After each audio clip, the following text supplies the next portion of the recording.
திருச்சிலை அடையாளத்தினால் எங்கள் பகையரிடம் இருந்தும் விட்டாலும் எங்கள் இறைவா தந்தை மகன் தூயாவின் பெயராலே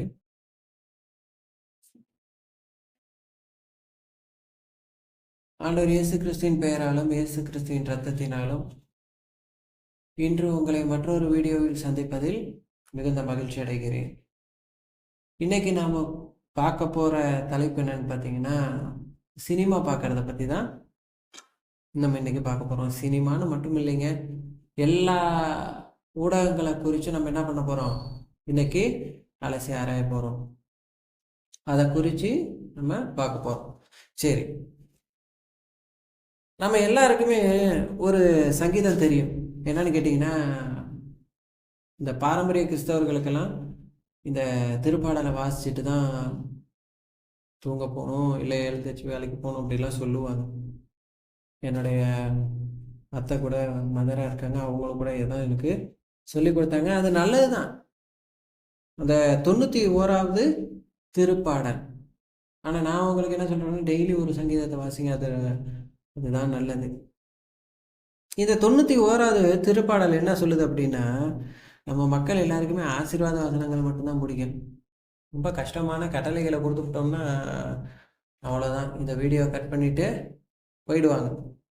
என்ன நம்மளால ரொம்ப ஓவராக போதிக்கிறாப்புல, இது நம்மளுக்கு சரிப்பட்டு வராது அப்படின்ட்டு போயிடுவாங்க. சரி, இந்த 91வது சங்கீதம் என்ன சொல்லுது அப்படின்னா, உன்னதரின் பாதுகாப்பில் வாழ்பவர், எல்லாம் வல்லவரின் நிழலில் தங்கியிருப்பவர், ஆண்டவரை நோக்கி நீரே என் புகலிடம், என் அரண், நான் நம்பியிருக்கும் இறைவன் என்று உரைப்பார். ஏனெனில் ஆண்டவர் உம்மை வேடரின் கண்ணியில் நின்றும் கொன்றழிக்கும் கொள்ளை நோயின் நின்றும் தப்புவிப்பார். அவரது சிறகுகளால் உம்மை அரவணைப்பார். அவரது ரெக்கைகளின் கீழ் என் புகலிடம் காண்பீர். அவரது உண்மையை கேடயமும் கவசமாகும். இரவின் திகழுக்கும் பகலில் பாய்ந்து வரும் அம்புக்கும் நீர் அஞ்ச மாட்டீர். இரவில் இருளில் உழவும் கொள்ளை நோக்கும் நண்பகலில் தாக்கும் கொடிய வாதைக்கும் நீர் அஞ்ச மாட்டீர். உன் பக்கம் 1000 பேர் விழுந்தாலும் வலப்புறம் 16,000 பேர் தாக்கினாலும் எதுவும் உண்மை அணுகாது. பொல்லாருக்கு கிடைக்கும் தண்டனை நீரே பார்ப்பீர், உன் கண்ணாலேயே நீர் காண்பீர். ஆண்டவரை புகலிடமாக்கிக் கொண்டீர், உன்னதரை உரையிடமாக்கிக் கொண்டீர். ஆகவே தீங்கு உமக்கு நேரிடாது, வாதை கூடாரத்தை நெருங்காது. நீர் செல்லும் இடமெல்லாம் உண்மை காக்கும்படிக்கு தம் தூதருக்கு அவர் கட்டளையிடுவார். உன் கால் கல்லின் மேல் மோதாதபடி அவர்கள் தங்கள் கைகளில் உண்மை தாங்கிக் கொள்வார். சிங்கத்தின் மீதும் பாம்பின் மீதும் நீர் நடந்து செல்வீர், இளஞ்சிங்கத்தின் மீதும் விரியன் பாம்பின் மீதும் நீர் மிதித்து செல்வீர். அவர்கள் என் மீது அன்பு கூர்ந்து அவர்களை விடுவிப்பேன். அவர்களை என் பெயரை அறிந்துள்ளதால் அவர்களை பாதுகாப்பேன். அவர்கள் என்னை நோக்கி மன்றாடும் போது அவர்களுக்கு பதிலளிப்பேன். அவர்களது துன்பத்தில் அவர்களோடு இருப்பேன். அவர்களை தப்புவித்து அவர்களை பெருமைப்படுத்துவேன். நீடிய ஆயுளால் அவர்களுக்கு நிறைவளிப்பேன். என் மீட்பை அவர்களுக்கு வெளிப்படுத்துவேன் அப்படின்னு இந்த திருப்பாடல் முடியுது. இதுல இடையில ஒரு வசனத்தை கவனிச்சிங்களா, வாதை உன் கூடாரத்தை நெருங்காது. இந்த வசனத்தை பார்த்தீங்கன்னா எல்லா ஊர்லேயும் மாட்டி வச்சிருப்பாங்க. வாதை உன் கூடாரத்தை நெருங்காது. எப்படி நெருங்காம இருக்கும்? இந்த வசனத்தை வாசிச்சு மாட்டி வச்சுட்டா வாதை உன் கூடாரத்தை நெருங்காதா? பல ப்ராட்டஸ்டன்ட் அந்த பிரிவினை சகோதரர்கள் வீடுகள்லையும் மாட்டி வச்சிருக்கிறத பார்க்குறேன். இதுவே உங்களுக்கு இதை மாட்டி வச்சுட்டா உங்கள் வீட்டில் வாதை வராதுன்னு சொல்லிட்டு, இதுவே எப்படி சொல்கிறது, ஒரு விக்கிரக ஆராதனை போல தானேங்க. இந்த வசனத்தை மாட்டி வச்சுட்டா வராதுன்னு சொல்கிறதும் கூட நினச்சி பாருங்க. சரி, நம்ம அந்த டாபிக் உள்ளார போவேணாம், அதுக்கு இன்னொரு டாபிக் பார்த்துக்கலாம். நம்ம இந்த வசனத்தை மாட்டி வச்சுட்டாலோ இல்லை இந்த சங்கீத திருப்பாடலை வாசிச்சுட்டாலோ நம்மளுக்கு நல்லதே நடந்துருமா?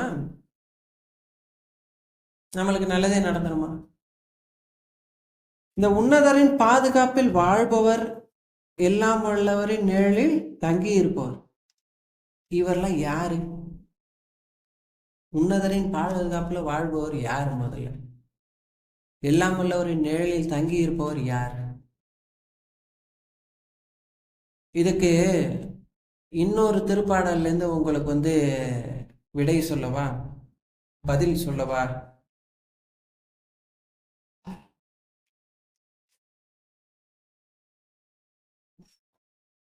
திருப்பாடல் 15 சொல்லுது, ஆண்டவரை உன் கூடாரத்தில் தங்கிட தகுதியுள்ளவர் யார்? உன் திருமலையில் குடியிருப்பவர் யார்? மாசற்றவராய் நடப்போரே, இன்னோர் நேரியவற்றை செய்வர், உளமாற உண்மை பேசுவர், தம் நாவினால் புறங்கூறார், தம் தோழருக்கு தீங்கிழையார், தாம் அடுத்தவரை பழித்துரையார், நெறி தவறி நடப்போரை இழிவாக கருதுவார். இந்த வசனத்தை நல்லா மார்க் பண்ணி வச்சுக்கோங்க. நெறி தவறி நடப்போரை இழிவாக கருதுவார். இன்னைக்கு பார்த்தீங்கன்னா சினிமாவில் வர பெரிய இந்த வில்லன்கள் தான் வந்து முன்னாடியெல்லாம் வந்து ஹீரோனா வந்து நல்லது செய்கிறவராக இருப்பார். இப்போல்லாம் வந்து பார்த்தீங்கன்னா ஹீரோன்னா இல்லாத வேலையெல்லாம் பார்க்குறவன் தான் இன்னைக்கு வந்து ஹீரோ. அவருக்கு தான் ரசிகர் பட்டாளம். நெறி தவறி நடப்போரை இழிவாக கருதுவர், ஆண்டவருக்கு அஞ்சுவோரை உயர்வாக மதிப்பார். இன்னைக்கு அப்படியெல்லாம் கிடையாது. ஆண்டவரை பற்றி பேசணும்னு வச்சுக்கோங்களேன், ஐயோ எங்க இருந்தா வந்துட்டாயமே அப்படின்ட்டு பார்க்குற ஒரு மனநிலை தான் இருக்குது. தமக்கு துன்பம் வந்தாலும் வாக்குறுதியை மீறார், தம் பணத்தை வட்டிக்கு கொடார். இன்னைக்கு நிறைய பேர் பார்த்தீங்கன்னா வட்டி கொடுத்துக்கிட்டு இருக்கிறாங்க. வட்டி வாங்கறதும் தப்பு, வட்டி கொடுக்கறதும் தப்பு. மாசற்றவருக்கு எதிராக கையூட்டு பெறார், லஞ்சம் வாங்குறது. இன்னைக்கு பார்த்தீங்கன்னா பல கிறிஸ்தவர்கள்னு சொல்லிக்கிறாங்க, லஞ்சம் வாங்குறாங்க. கேட்டால் கிறிஸ்தவர்கள்ங்கிறாங்க. அதை பார்த்துட்டு மற்றவங்க என்ன பண்ணுறாங்க, கிறிஸ்துவ அறியாதவங்க அவங்களே அப்படி தான் இருக்கிறாங்க அப்படின்னு சொல்லிட்டு போயிடுறாங்க. இதனால கிறிஸ்துவுக்கு கெட்ட பேர். கிறிஸ்தவர்கள் நீங்கள் கிடையாது. லஞ்சம் வாங்குறீங்களா, நீங்கள் கிறிஸ்தவர்கள் கிடையாது. நீங்கள் வாரத்தில் வந்து ஞாயிற்றுக்கிழமை பூஜைக்கு போகிறதெல்லாம் வேஸ்ட்டு.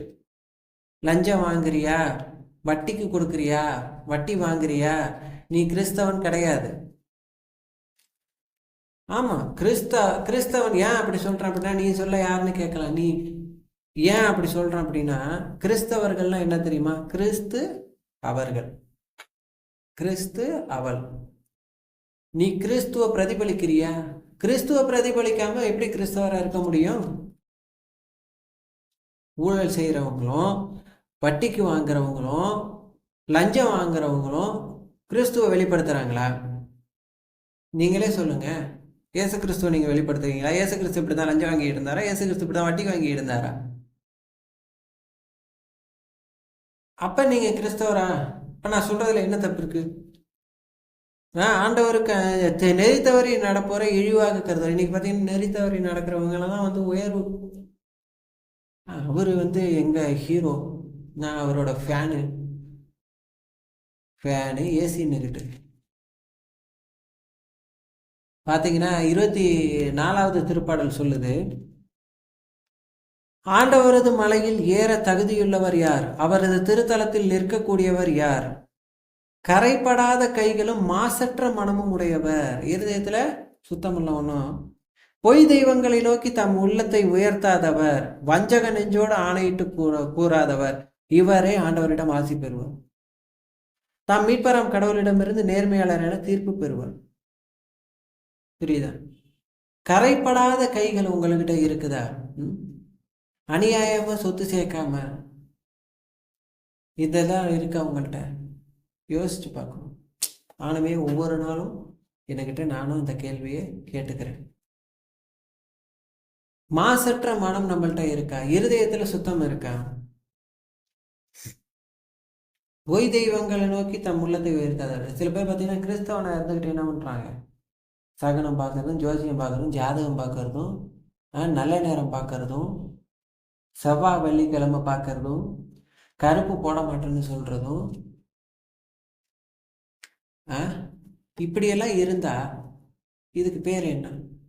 எதுக்கு இயேசு கிறிஸ்துவர்னு சொல்லிக்கிறீங்க? நீங்க கிறிஸ்தவர்கள்னு எதுக்கு சொல்லிக்கணும்?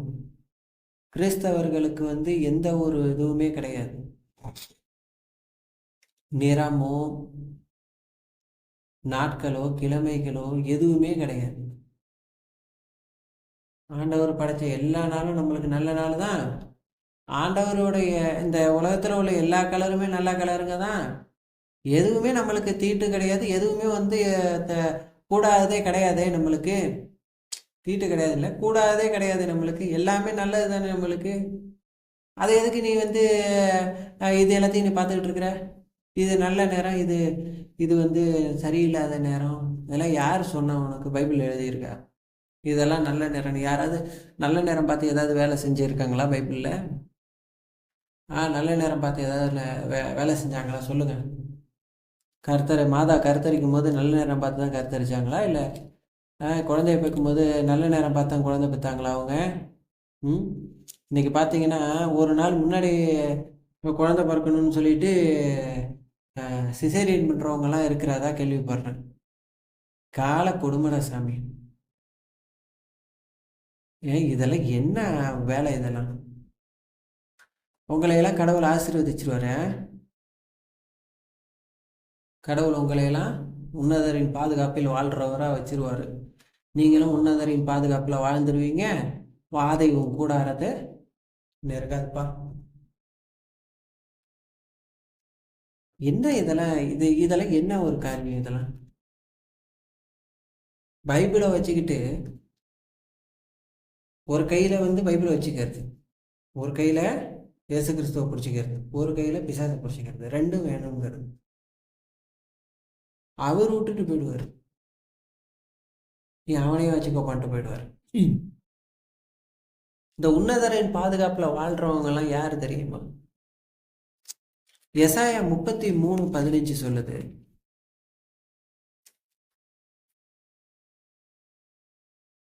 நீதி நெறியில் நடப்பவர்,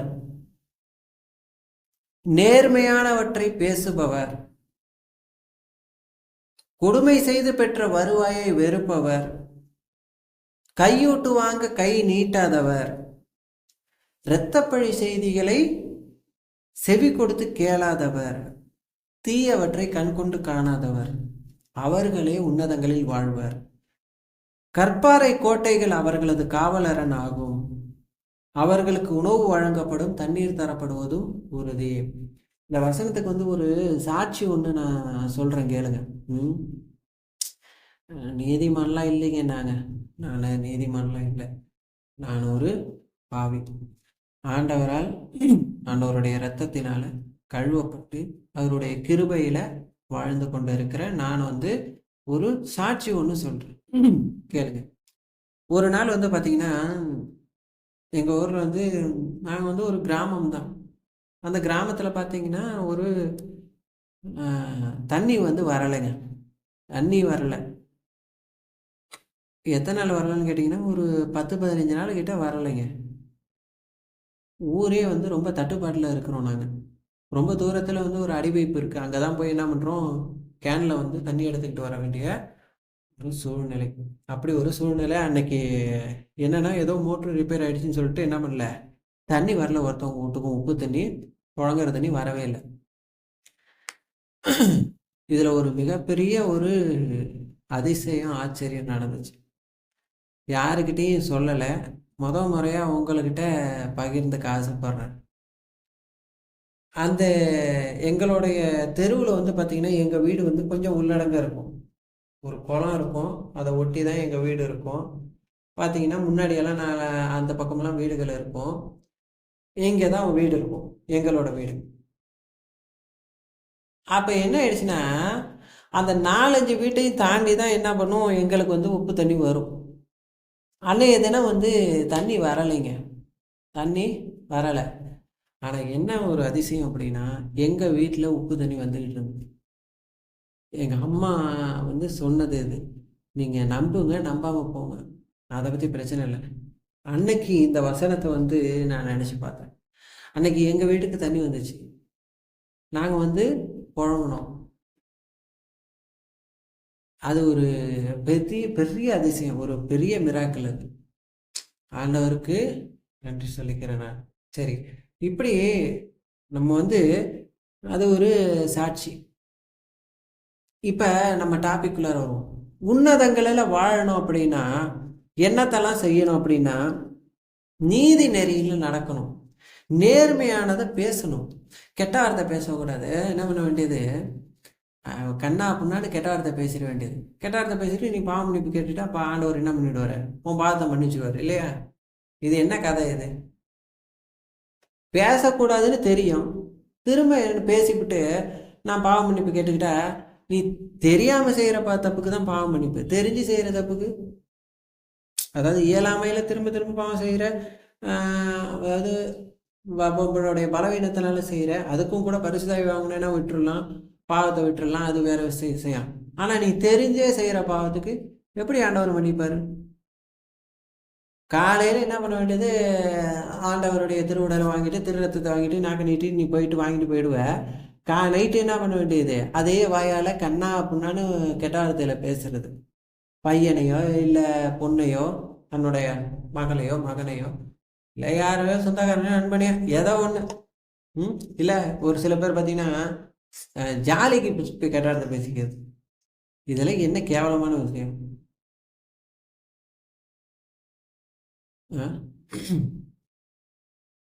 என்ன கேட்டா என்ன இதெல்லாம் விஷயம். ஆமேன்னு சொல்ற வாயால நீ ஏசு கிறிஸ்து நீ ஏசு கிறிஸ்து ஆண்டவரே நீங்க கூப்பிடுவ, அப்புறமா போயிட்டு அந்த மோனை இந்த மோனைன்ட்டு நீ பேசுற அப்படின்னா இதுல என்ன இருக்கு சொல்லு. அடுத்தது பாருங்க,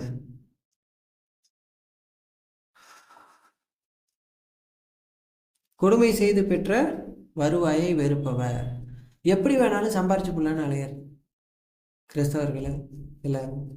கொஞ்சம் பேர் என்ன பண்ணுவாங்க, எப்படி வேணாலும் சம்பாரிச்சு போடலான்னு அலையாரு. எப்படி வேணாலும் சம்பாரிச்சுட்டு வர்றதுக்கு பேர், அதுக்கு பேர் சம்பாத்தியம் கிடையாது, அதுக்கு பேர் வருமானம் கிடையாது, அதுக்கு பேர் வேற. இப்படிதான் வேர்வை சிந்தி நேர்மையான முறையில் கையில் வர 10 ரூபா இருக்கு பாரு, அதுதான் உண்மையான வருமானம். எப்படி வேணாலும் வரத்துக்கு பேர் வருமானம் இல்லை, அது காசும் இல்லை, அது வந்து அது நல்லது கிடையாது. கையூட்டு வாங்க கை நீட்டாதவர். லஞ்சம் வாங்கறதுக்கு கை நீட்டாதவன் இருக்காம. சில பேர் பார்த்தீங்கன்னா உயர் பதவிகளில் இருப்பாங்க, உயர் அதிகாரிகளில் அவங்க சொல்லுவாங்க, என்ன சொல்லுவாங்கன்னா, எப்பா என்னுடைய ஹையர் ஆஃபீஸர் வாங்க சொல்லுவாங்க. ஏன் வாங்குற, வாங்காத, முடியாதுன்னு சொல்லு. உன்னை துன்புறுத்துறாங்களா, கர்த்தருக்காண்டி சகிச்சுக்கோ. உன்னை அந்த வேலையை விட்டு நீக்கிறாங்களா, கர்த்தருக்கு நன்றி சொல்லு. என்னைக்குமே உன் அறிவை சார்ந்து நிற்காத. இந்த வேலை போனால் இன்னொரு மிகப்பெரிய வேலையை ஆண்டவர் கொடுப்பார். போத்திபார் வீட்டில் வந்து யோசேப்பு வந்து ஒரு நல்ல போஸ்டிங்கில் தான் இருந்தார். அந்த வீடு முழுக்கவும் அவருடைய கண்ட்ரோலில் தான் இருந்துச்சு. ஆனால் என்ன ஆச்சு, ஒரு அவப்பெயரால் அவரை வந்து ஜெயிலில் போட்டு அடைச்சாங்க. கடைசியில் ராஜாவுக்கு 2வது இடத்துல அவர் வந்தார். அந்த போத்திபாரோட மனைவியும் போத்திபாருமே அவர் காலில் விழுந்து வணங்கினாங்க. அந்த அளவுக்கு ஆண்டவர் உயர்த்தலையா? யோசேப்பு ஏதாவது கொஞ்சமாச்சும் தயங்கினாரா? சட்டையை விட்டுட்டு ஒடியாந்ததுனால தான் அவர் பேர் யோசேப்பு. ஆண்டவருக்குள்ளார வந்தார். நம்ம இன்றைக்கும் பேசிக்கிட்டு இருக்கோம். அதுபோல் என்ன பண்ணணும், ஆண்டவருக்கு பிடிக்காத காரியங்களில் நம்ம என்ன பண்ணக்கூடாது, ஈடுபடக்கூடாது. முடிஞ்ச அளவுக்கு போராடணும், நேர்மையாக இருக்கணும். எந்த கிறிஸ்தவன் எந்த இடத்துல இருந்தாலும் நேர்மையாக இருக்கணும். எந்த இடத்துல வேணாலும் இருக்கு. நீங்கள் வந்து எந்த எம்எல்ஏ இருக்கலாம், எம்பியாக இருக்கலாம், இல்லை எந்த போஸ்டிங்கில், கவர்மெண்ட்டோட எந்த போஸ்டிங்கில் வேணாலும் இருங்க. ஆனால் நேர்மையாக இருங்க. 1 ரூபா கூட நேர்மை இல்லாத பணம் உங்களுக்கு வேணாம், உங்கள் கையில் இருக்கக்கூடாது. வேலையாளியின் கூலி சாயங்காலம் வரைக்கும் உங்கள் கையில் இருக்கக்கூடாதுன்னு பைபிளில் இருக்குது. நம்ம பணம், நம்மளுடைய ஒவ்வொரு ரூபாயும் ஆண்டவர் கொடுக்குற பணம், அது நேர்மையாக ஆண்டவர் கொடுக்கறதா இருக்கணும். வேற ஒருத்தன் கொடுக்கறதா இருந்துடக்கூடாது, விசாசு கொடுக்கறதா இருந்துடக்கூடாது. அடுத்தது பாருங்க, இரத்தப்பழி செய்திகளை செவி கொடுத்து கேளாதவர். இப்போதான் நம்ம என்ன பண்ணுறோம், என்னடா கொஞ்சம் பேர் யோசிப்பாங்க, ஒரு தலைப்பு சொன்னார், இன்னும் அந்த தலைப்புக்குள்ளாரே வரலையே, சினிமாவை பற்றி பேசுகிறேன்ட்டு வேற ஏதோ பேசிக்கிட்டு இருக்கு. இப்போ தலைப்புக்குள்ளே வந்துட்டோம். இரத்தப்பழி செய்திகளை செவி கொடுத்து கேளாதவர். சில பேருக்கு இன்ட்ரெஸ்ட் என்ன தெரியுமா, அங்கே கொலை, இங்கே கொலை, அங்கே கற்பழிப்பு, இங்கே ஒரு இது, இந்த நியூஸ்லாம் கேட்கறதுக்கு ரொம்ப சந்தோஷம். இதெல்லாம் நீ கேட்டுக்கிட்டு இருந்தீங்கன்னா நீ வந்து உன்னதரோட பாதுகாப்பில் எப்படி வாழ முடியும்? இங்கே என்ன பார்க்குறியோ அதுதான் இங்கே ஸ்டோர் ஆகும், இங்கே எதை கேட்குறியோ அதுதான் இங்கே ஸ்டோர் ஆகும். நீ நல்லதை கேட்டு நல்லதை பார்த்தீங்கன்னா நல்லதே இங்கே பதியும். இந்த வசனமும் ஆண்டவருடைய வசனத்தை பார்த்தாலும் ஆண்டவருடைய பாடல்களை கேட்டாலும் இங்கே ஆண்டவர் குடியிருப்பார். இங்கே கேவலமானதையும் கேட்டீங்கன்னா எப்படி ஆண்டவர் உனக்கு உன்னுடைய இருதயத்தில் எப்படி ஆண்டவர் இருப்பார்? ஆண்டவர் எப்படி இருப்பார்? எதுக்கு நியூஸ் கேட்கணும்னு கேட்குறேன்.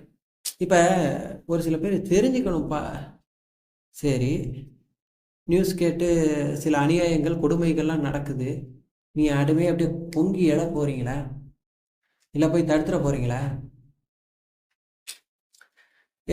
ஒரு இடத்துல வந்து கொலை நடந்தது, இல்லை கொலை நடந்துருது, நீங்கள் இப்போ என்ன தான் பண்ண போறீங்க? அந்த நியூஸை பார்த்துட்டு என்ன பண்ண போறீங்க? அவங்களெல்லாம் போய் அப்படியே தடுத்து நிறுத்த போறீங்களா? ஒன்றும் நம்மளால பண்ண முடியாது இல்லையா? மக்களுக்கு எதிரான சட்டங்கள் வருதா? மக்களுக்கு எதிரான விஷயங்கள்லாம் அரசாங்கம் செய்யுதா? சட்டங்கள்லாம் வருதா? இப்போ நீங்கள் அதெல்லாம் கேட்டு என்ன செய்ய போறீங்க? இப்போ அதெல்லாம் நம்மளால ஏதாவது ஒன்று செய்ய முடியுமா? இல்லை அவங்க தான் வந்து ஏதாவது மாற்ற போகிறாங்களா? எதுவுமே நம்ம கையில் இல்லை. நம்ம கையில் ஒன்றே ஒன்று உண்டு, ஆட்சியாளர்களுக்காகவும் மக்களுக்காகவும் ஜெபிக்கலாம். உட்காந்து அவங்க மனசை மாற்றுங்க ஆண்டவரே அப்படின்னு சொல்லி என்ன பண்ணலாம்? உங்களால் ஜெபிக்க முடியும். ஆண்டவர் நல்ல ஆட்சியாளர்களை கொடுத்துருக்காரு, கொடுப்பாரு. அப்போ நீங்கள் என்ன பண்ணணும்? உட்காந்து ஜெபிக்கிற வேலையை மட்டும்தான் பார்க்கணும். உட்காந்துக்கிட்டு நியூஸை பார்த்துக்கிட்டு அந்த அரை மணி நேரம் நீ நியூஸை பார்த்துக்கிட்டு இருக்கிறத இப்படி உட்காந்து ஜெபிக்கலாம் இல்லையா? சரி, ஏதோ ஒரு சில விஷயங்களை கேட்குறீங்க போறீங்க அப்படின்னா கூட இந்த அதோடய கலந்து என்ன பண்ணுது? கூடாததும் வருது இல்லையா? இப்போ நியூஸே கேட்காதவன், இப்போ எங்கள் ஊர்லலாம் பார்த்தீங்கன்னா சின்ன பிள்ளையில டிவியெல்லாம் எங்கள் ஊரில் கிடையாது. ஏதோ ஒரு வீட்டில் இருக்கும். நாங்களே சும்மா எப்பயாச்சும் போய் ஏதோ சில சமயங்களில் எட்டி பார்த்துக்கிட்டு இருப்போம். அதுக்கும் கூட எங்கள் அப்பா சத்தம் போடுவார், ஓடியாந்துருவோம். ரேடியோ இருக்கும், போகும் வரும். இந்த 1950க்கு முன்னாடி இதெல்லாம் எதுவுமே கிடையாது. ஏன் அப்போல்லாம் மனுஷர்கள் நல்லா இல்லையா? சந்தோஷமா இல்லையா? ஏன் அப்போல்லாம் வந்து ஆட்சியாளர்கள் இல்லையா? எல்லா காலத்துலேயும் அநியாயங்களும் நடக்குது, எல்லா காலத்துலேயும் நல்லதும் நடக்குது. எல்லா காலத்துலேயும் நல்ல ஆட்சியாளர்களும் இருந்தாங்க, எல்லா காலத்துலேயும் மோசமானவர்களும் இருந்தாங்க. அது நடந்துக்கிட்டே தான் இருக்குது வரி வழியாக. நம்ம என்ன பண்ண போகிறோம் சொல்லுங்கள்? இப்போ ஒரு பயண டிக்கெட்டோட விலை 10 ரூபாயிலேருந்து 15 ரூபா ஏறிடுச்சுன்னா நம்ம என்ன பண்ண போகிறோம்? ஒன்றும் பண்ண போகிறதில்ல. 15 ரூபாய் கொடுத்துட்டு போக தான் போகிறோம்.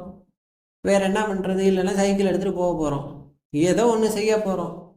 நம்மளால் ஒன்றும் பண்ண போகிறது இல்லை. எதுக்கு தேவையில்லாமல் அதிலெல்லாம் மைண்டை செலுத்திக்கிட்டு அதையே நினச்சிக்கிட்டு அதையே சிந்திச்சுக்கிட்டு கர்த்தரை விட்டு இந்த இருதயம் விலகுது இல்லையா?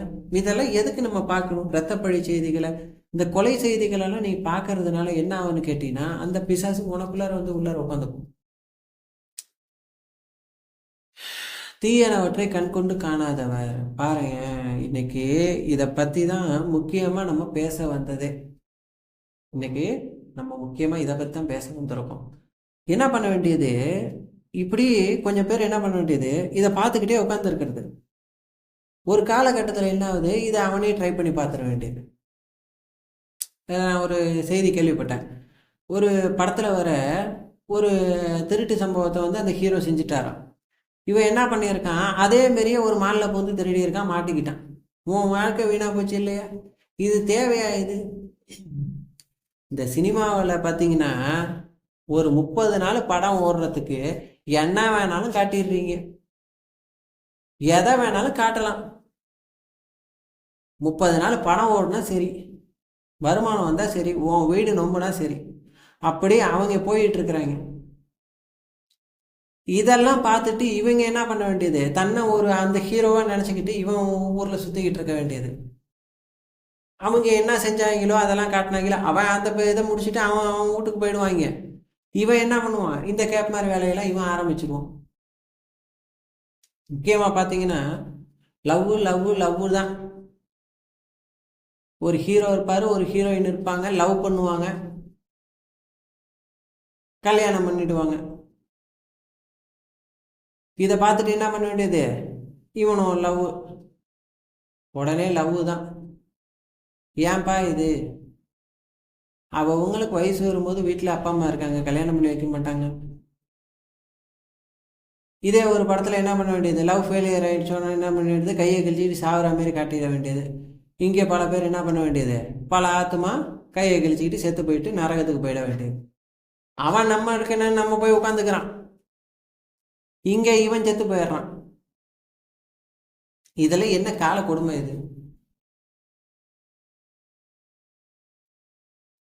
நடிப்பு நடிப்புன்னு சொல்லி எதை வேணாலும் காட்ட வேண்டியது, பல இச்சைகளை காட்ட வேண்டியது, பல கேவலமான விஷயங்களை காட்ட வேண்டியது. அதே என்ன பண்ண வேண்டியது, சமுதாயத்தில் உள்ளவன் சமுதாயத்தில் என்ன பண்ணிட வேண்டியது, நடைமுறைப்படுத்தி பார்த்துட வேண்டியது. அப்புறம் என்ன பண்ணிட்டானோ இவனை அரெஸ்ட் பண்ணிட்டு போயிட வேண்டியது. இதை 2 நாள் இங்கே இந்த ஊரில் இப்படி ஒரு சம்பவம் நடந்துடுச்சு, இந்த பெண்ணை இவருக்கு கெடுத்து விட்டுட்டார், இந்த சிறுமியை இவருக்கு எடுத்து விட்டுட்டார், இங்கே எப்படி ஒரு கொலை நடந்து விட்டது. நடக்காதா பின்ன? நீ காட்டுனது தானே நடக்கும், நீ காட்டுனது தானே நடக்கும். இப்படியெல்லாம் செய்யலான்னு நீங்களே வழி காட்டிடுறீங்க. இதை பார்க்குறவன் என்ன பண்ணுறான், ஓஹோ இப்படியெல்லாம் நம்மளும் செய்யலாம் போல இருக்குன்னு இவன் ரூட்டில் இவன் இறங்கிடுறான். அவங்க நடிப்பு தான். அவன் என்ன பண்ணுறான், ஒரு 100 நாள் பட ஷூட்டிங் முடிஞ்சோன்னா அவன் வீட்டுக்கு போயிடுறான், இவன் ஜெயிலுக்கு போயிடுறான். வேலை முடிஞ்சிருச்சு, நாட்டை நாசம் பண்ணியாச்சு. சினிமா துறை நண்பர்களே, நாட்டை நாசம் பண்ணிட்டீங்க, சரியா? ரொம்ப சந்தோஷம். இனிமேலும் என்னத்தை நாசம் பண்ண போறீங்களோ தெரியல. எல்லாத்தையும் காட்டுங்க. சீரியலு எப்படி எந்த குடும்பமெல்லாம் நாசமாய் போகிறது, இப்படியெல்லாம் வீடை நாசம் பண்ணலாம், இப்படியெல்லாம் ஒருத்தர் 2 பொண்டாட்டியை வச்சுக்கலாம், இப்படியெல்லாம் மாமியை நாத்தனாரோட மாமியை மருமகளோட சண்டை போடலாம், இப்படியெல்லாம் வீட்டை கெடுக்கலாம், இப்படி இவன் இவளை வச்சுக்கலாம், இப்படி தான் எல்லாரும் காட்டிக்கிட்டு இருக்கீங்க. இப்படி தானே காட்டிக்கிட்டு இருக்கிறீங்க, சீரியலை இப்படி தானே காட்டிக்கிட்டு இருக்கிறீங்க. இதை பார்த்துட்டு ஒவ்வொரு வீட்லையும் என்ன பண்ண வேண்டியது, அதை எதுவும் மண்டையை பிச்சுக்கிட்டு அலைய வேண்டியது. நல்லதுக்கா இதெல்லாம் நல்லதுக்கா? யூடியூப்ல எல்லாத்தையும் காட்டுறீங்க,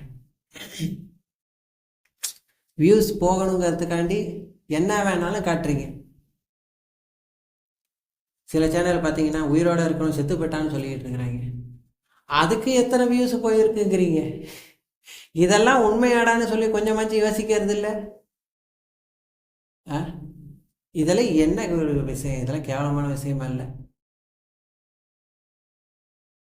காசை எப்படி வேணாலும் சம்பாதிக்கலாமா?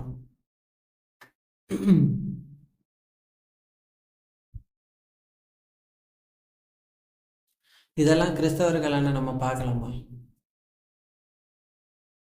இயேசு கிறிஸ்துவின் பிள்ளைகள் இதெல்லாம் பார்க்கலாமா?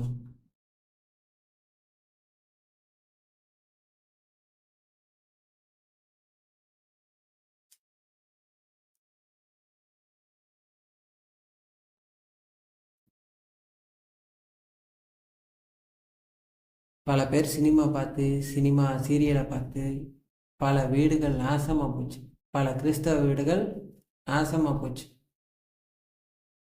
யூடியூப்பை பார்த்து பல இளம் வயதினர் நாசமாக போயிட்டாங்க, பாவத்துக்கு போயிட்டாங்க. பல பேர் தங்களுடைய ஆத்துமாக்களை பிசாசுக்கிட்ட அடகு வச்சுட்டாங்க.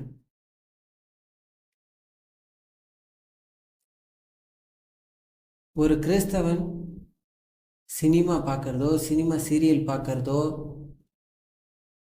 இல்லை யூடியூப்ல இந்த பொழுதுபோக்கான விஷயங்களை பார்க்குறதோ கூட தப்பு தான். ஏன்னா ஜெபிக்கவே நேரம் இல்லாதப்ப தேவையில்லாத விஷயங்கள்ல கவனம் செலுத்தலாமா?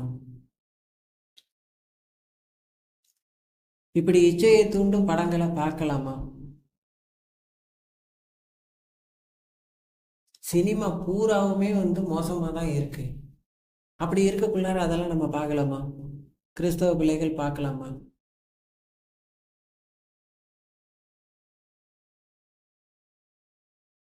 இதெல்லாம் என்னைக்கு விட்டுட்டு ஆண்டவர்கிட்ட வரீங்களோ அன்னைக்கு தான் நீங்கள் எல்லாமே உன்னதரின் பிள்ளைகள், உன்னதத்தில் வாழ்வீர்கள். உன்னதரின் பாதுகாப்பில் வாழ்பவர், எல்லாம் வல்லவரின் நிழலில் தங்கியிருப்பவர் யாருன்னு கேட்டா, உலகத்தை நேசிப்பது கடவுளை பகைப்பது என்பது உங்களுக்கு தெரியாது. இது வாசனம் சொல்லுது இல்லையா? என்னைக்கு நீங்க உலகத்தை நேசிக்கிறத விட்டுட்டு இந்த கேவலமான விஷயங்கள் எல்லாம் பார்க்கறதையும் கேட்கறதையும் விட்டுட்டு என்னைக்கு ஆண்டவருடைய இந்த வசனத்தை கையில எடுத்து பாடல்களை கேட்டு ஆண்டவருக்குள்ளார வரீங்களோ அன்னைக்கு தான் நீங்க ஆசீர்வாதத்துக்குள்ளார வருவீங்க. வாதை உன் கூடாரத்தை உண்மையாலுமே நெருங்காது. சும்மா வாதை உன் கூடாரத்தை நெருங்காதுன்னு வீட்டுக்குள்ளார போட வச்சுக்கிட்டு இந்த பக்கம் சினிமா ஓடிக்கிட்டு இருக்கிறது, சினிமா சீரியல் ஓடிக்கிட்டு இருக்கிறது, கண்டிப்பா எப்படி வராம போகும் சொல்லு? உண்மையான பிள்ளைகளா இருங்க, கர்த்தருக்கு உண்மையான பிள்ளைகளா இருங்க. உங்களை நீங்களே தயவு செஞ்சு ஏமாத்திக்காதீங்க. ஞாயிற்றுக்கிழமை ஒரு நாள் கோயிலுக்கு போனா போதும், புண்ணியம் இல்லை. வாழ்க்கையில நீ கிறிஸ்தவனா இல்லைன்னா உன்னதரின் பாதுகாப்புல வாழ முடியாது, அவருடைய திருமலையில ஏற முடியாது, அங்க போகவும் முடியாது.